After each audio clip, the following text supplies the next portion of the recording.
Hello, family. Judges chapter 21. The men of Israel had sworn an oath at Mizpah. None of us will give his daughter to a Benjaminite in marriage. So the people went to Bethel and sat there before God until evening.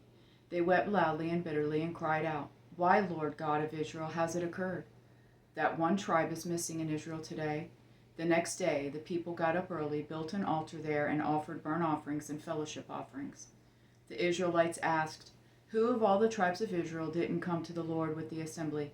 For a great oath had been taken that anyone who had not come to the Lord at Mizpah would certainly be put to death.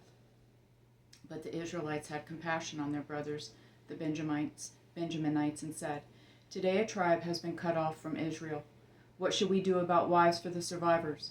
We've sworn to the Lord not to give them any of our daughters as wives."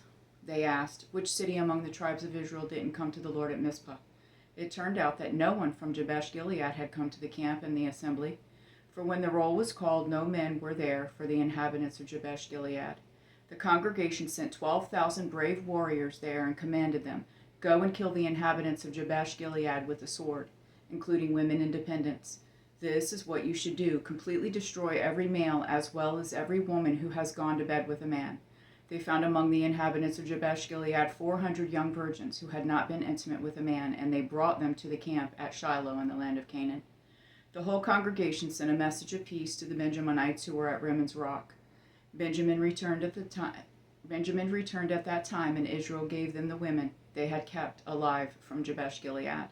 But there were not enough for them. The people had compassion on Benjamin because the Lord had made this gap in the tribes of Israel. The elders of the congregation said, "What should we do about wives for those who are left, since the women of Benjamin have been destroyed?" They said, "There must be heirs for the survivors of Benjamin, so that a tribe of Israel will not be wiped out. But we can't give them our daughters as wives, for the Israelites had sworn anyone who gives a wife to a Benjaminite is cursed." They also said, "Look, there's an annual festival to the Lord in Shiloh, which is north of Bethel, east of the highway that goes up from Bethel to Shechem and south of Lebanon." Then they commanded the Benjaminites, "Go and hide in the vineyards.